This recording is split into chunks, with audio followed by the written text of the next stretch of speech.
نعم، السلام عليكم ورحمة الله وبركاته. الحمد لله رب العالمين، والصلاة والسلام على أشرف خلق الله محمد صلى الله عليه وآله وصحبه. Amma baad, ndugu mtazamaji wa kipindi chetu pendwa cha Ijue Qur'an na mtazamaji wa Kishki TV, tumekutana tena katika kipindi kingine cha Ijue Qur'ani kwa mara nyingine. Baada ya kipindi kilichopita tulisoma mimu na sifa zake 5, tukabakisha sifa moja ambayo tukasema tukikutana tutaimalizia sifatu al-ghunna. Kwa hiyo leo insha Allah tutamalizia, na tukipata tena muda tutamalizia ile, tutachukua herufi nyingine tuendelee mpaka tumalize zile herufi zetu zenye sifa 6. Karibu sana kuwa tayari tumalizie kiporo chetu, hatimaye kuchukua herufi nyingine insha Allah subhanahu wa ta'ala. Naam, tulibakisha ghunna.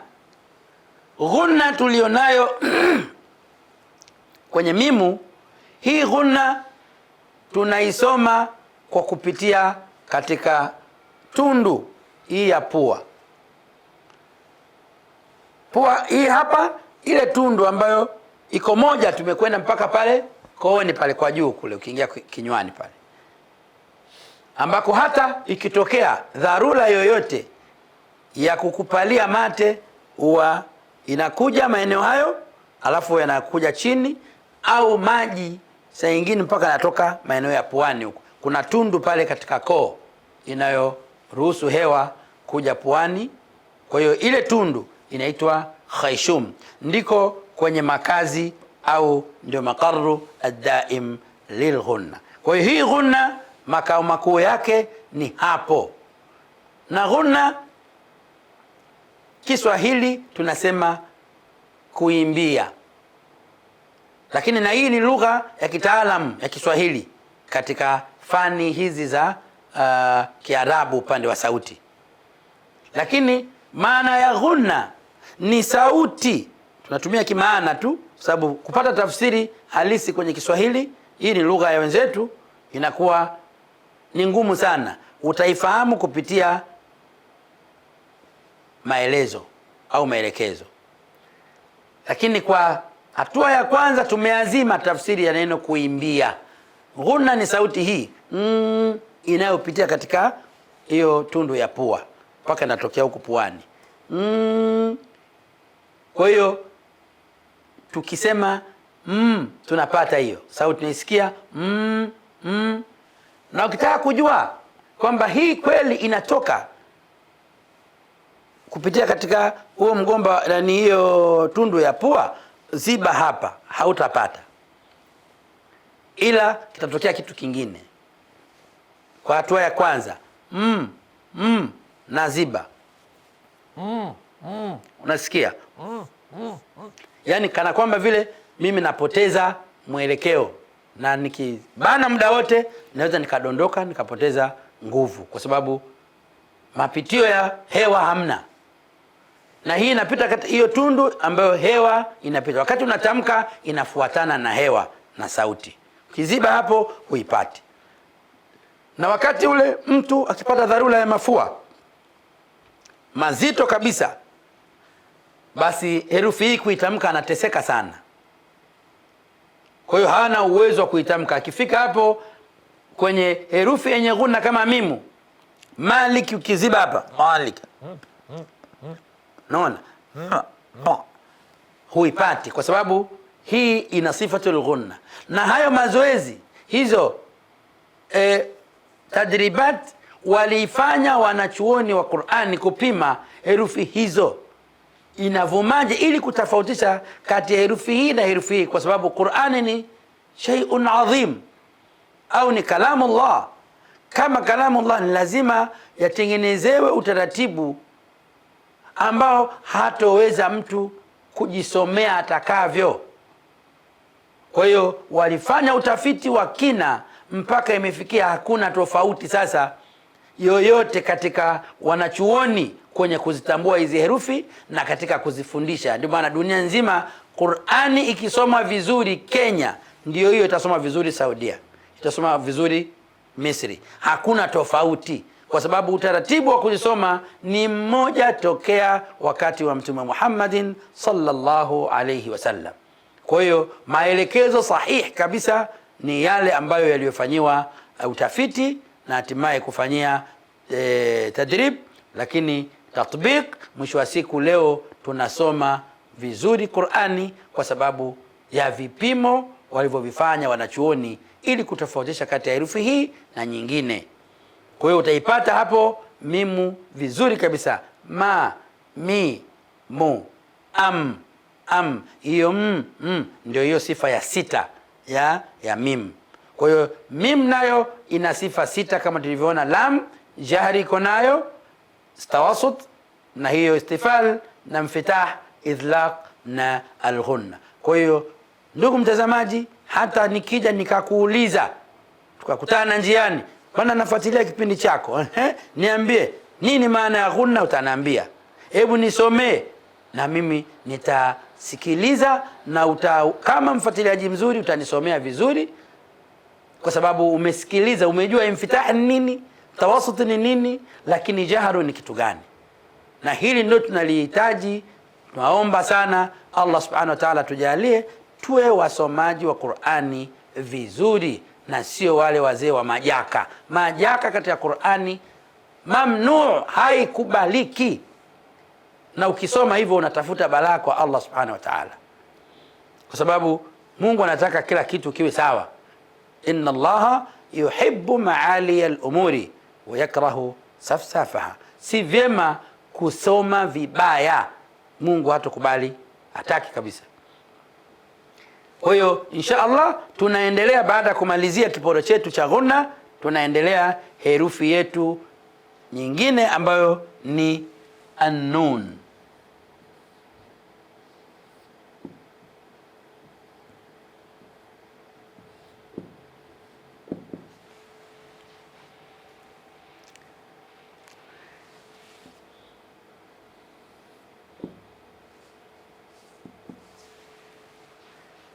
Nun ni miongoni mwa herufi zetu, ndugu msomaji, ndugu mtazamaji, ndugu mfuatiliaji wa kipindi chako pendwa cha Ijue Qur'an.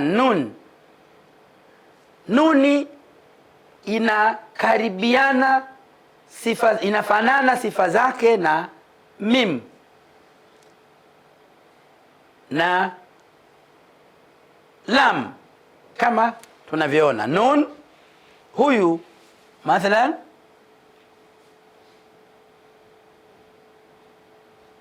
ana sifatul jahri, tutaweka alama hiyo kwa sababu zinafanana. ana sifatul jahri, lakini ana tawassut, pia ana istifal, lakini pia ana infitah,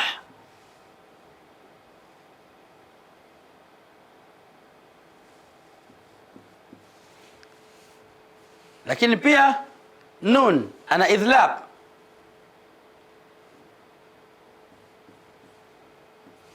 mwisho kabisa ana sifa mfanano, ana ghunna. Kwa hiyo tunapozungumzia nun, basi tunazungumzia herufi inayofanana mia na mim kwenye sifa, lakini wakati zinatoka hapa vitu viwili tofauti.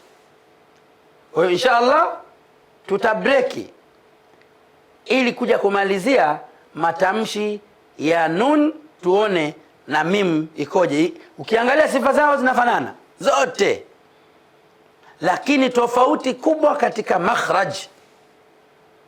Hapo ndio unatofautisha baina ya herufi hii na hii. Wakati mwingine inafanana sifa, zinatofautiana kwenye makhraj.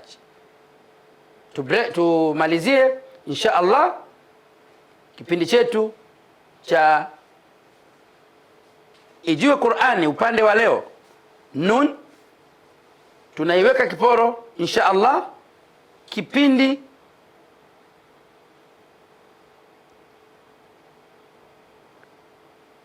kijacho insha Allah tutakuja tuikamilishe nuni yetu kwa upande wa sifa zake zote insha Allah. Wallahu waliyu tawfiq. Wassalamu alaikum wa rahmatullahi wa barakatuh.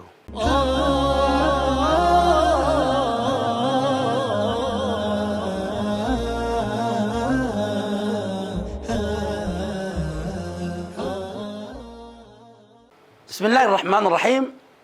Naam, ndugu mtazamaji wa Kishki TV na mpenzi wa kipindi chako pendwa cha Ijue Qur'an, baada ya break fupi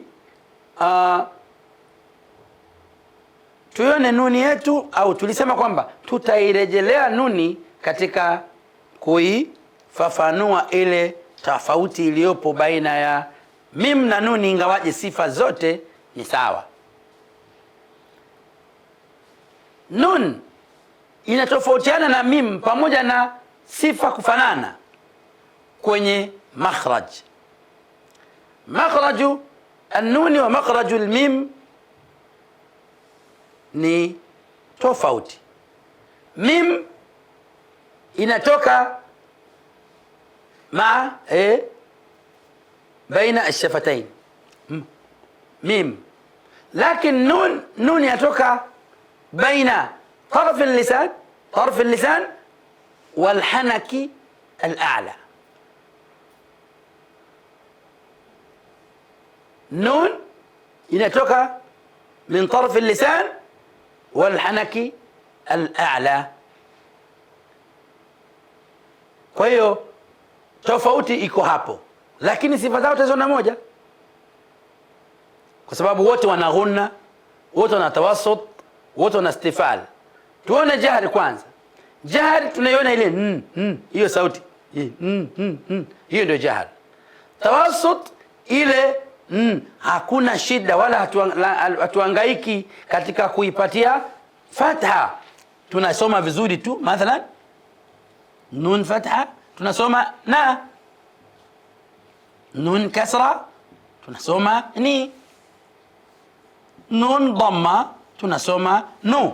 Utakuta wepesi kabisa na ni nu, maana yake ina tawassut, hakuna shida, hakuna ukakamavu hapo tukasema na ni, yani hakuna nguvu inayotumika, lakini pia hakuna ulegevu kamili uliopo hapo ndani hamna, bali na ni nu, kati na kati, si kakamavu si legevu. Lakini tuna istifal tunapotamka na ni nu, hakuna isti'la, hatusemi no ni nu, hapana, na ni nu, maana yake ina istifal. Tunaposema infitah, maana yake wakati tunaitamka herufi hii kinywa kinakuwa wazi, tunasema na ni nu. Tunaposema kinywa kiko wazi, pia tukikutana kama msomaji wa Qur'an ukaniambia hebu nisikilize, lakini pia nitasikia nikikuuliza hivi umeelewa nini tunaposema infitah kwenye nun, una uwezo wa kueleza, kwa sababu ushasema infitah hii hapa si kama mtu anafungua mlango au anafungua kinywa. Infitah dakhili, kwa maana ile dhaharu lisani, ulimi huu unaachana na hanakul a'la, ule ukuta wa juu hapa unaachana, ukiwa chini haugusani kule, au ikigusa kiwango kidogo, hii ndio inaitwa, kuna uwazi unapita, ndio inaitwa infitah, yani kufunguka au kuachana ulimi na hanakul a'la kwa kiwango kikubwa. Hiyo ndio nini? Infitah, au kabisa, si kwa kiwango hicho kikubwa au kiwango kidogo, bali kuachana kabisa au kwa kushikana kidogo kwa kiwango hicho kidogo au kikubwa, muhimu hewa inapita. Hiyo ndio infitah baina hanakul a'la wal lisan, huko ndio kwenye infitah na itbaq. Kwa tukisema infita tunamaanisha kuachanisha ulimi na hanakul a'la, angalau kwa kidogo, muhimu kuna nafasi umeachia. Lakini tukizungumzia idhlaq pia utajua msomaji kuwa idhlaq ni kule kutumia incha, yani unaitumikisha incha ya ulimi au incha ya mifuniko. Sasa hapa kwenye nuni incha gani tutaitumia? Iangalie na, ni, nu, in. Tumetumia incha gani hapo? Hapo kati ya incha mbili za mifuniko na ulimi, moja kwa moja unabaini tulitumia incha ya ulimi. Na, in, na. Kwa hiyo nuni kwa ndani kidogo, in hapa, ambapo juu yake kidogo ra, ambayo insha Allah itakuja huko mbele. Sasa hivi tunashughulika na nun kwa chini, kwa juu lam. Kwa hiyo incha iliyotumika hapa tunaposema idhlaq ni incha ya ulimi. Lakini mwisho kabisa tukasema nini? Al-ghunna. Ghunna ni ile sauti inayopita katika khayshum tunaposema na, in, na ukiziba hapa hutapata in. Unaisikia hiyo in? Hapo ndio nimeziba kidogo, kuna sehemu inapenya. Nikiziba kabisa in uipate in. Nikiachia ndo naisikia ile ghunna, kwa sababu ndio sehemu inayopita hiyo ghunna. Kwa hiyo ghunna inapatikana kwenye khayshum, inadhihiri kwenye pua huku. Kama pua haikuwa wazi, hakutakuwa na kitu inaitwa ghunna, na herufi mim na nuni hatutaipata tena duniani. Lakini Allah subhanahu wa ta'ala ameshaweka utaratibu, pua iko wazi ili kuruhusu ipatikane ghunna na usome Qur'ani vizuri, ila kwa wale tu Allah subhanahu wa ta'ala amewapatia dharura hiyo, hao sasa hakuna namna, kwa sababu ad-daruratu tubihu al-mahdhurat. Kwa hiyo ndugu msomaji, mtazamaji mpendwa, lakini si tu mpendwa na Allah subhanahu wa ta'ala kwa kuijua Qur'ani au kwa kuisoma vizuri Qur'ani, nawe pia umependa kuisoma Qur'ani. Kwa hiyo wewe ni kipenzi cha Qur'ani, utakuwa kipenzi cha Allah pale utakapojilazimisha, utakapokusudia kujifunza Qur'ani kupitia media yetu ya Kishki TV na nyinginezo. Lakini kwa sasa upo katika media hapo, unaniona saizi au baadaye au wakati wowote, kuwa karibu sana na maelekezo ya kiqur'ani ili uje uisome Qur'ani vizuri, upendwe na Allah subhanahu wa ta'ala, na ifikie ile siku ambayo Allah atakuja kuwaambia wote wanaosoma Qur'ani duniani wakahifadhi kitabu cha Allah, atamwambia siku ya kiyama, soma leo, nataka usome mbele yangu, iqra warattil kama kunta turattilu fi dunya. Soma tena usome pole pole, usomaji wa tartili kama ulivyokuwa ukisoma duniani. Fa inna manzilataka, hakika leo nafasi yako, mahala pako, daraja yako, inda akhiri ayatin taqra biha, itakuwa ni pale ambapo wewe umesoma, yani mwisho wa uwezo wako wa kuhifadhi hapa. Kama juzu 3, basi mwisho juzu ya 3 ndio itakuwa nafasi yako peponi. Allah atakupa pepo hiyo ya juzu 3 kwa mujibu wa ulivyosoma, kama Allah anavyopenda. Utazawadiwa nani hiyo janna, na sisi sote tunahitaji kwenda janna au peponi kwa uwezo wa Allah subhanahu wa ta'ala, kwa kutuwezesha kuisoma Qur'an, lakini vizuri, kwa kufuatilia wanaofundisha Qur'an. Ndugu mtazamaji wa kipindi chetu cha Ijue Qur'ani, mpaka hapa tunahitimisha kipindi chetu hiki. Insha Allah tukutane tena katika kipindi kijacho, Allah atuwezeshe. Wallahu waliyu tawfiq. Wassalamu alaikum wa rahmatullahi wa barakatuh.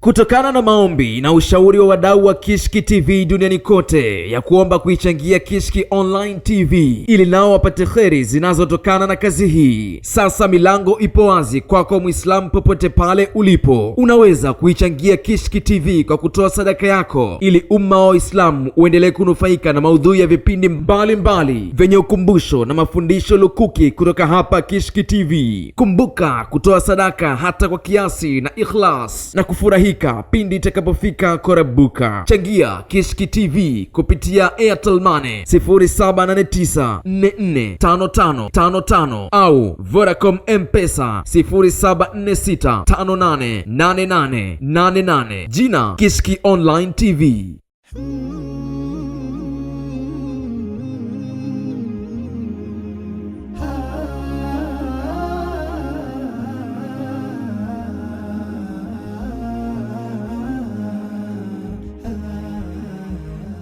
Oh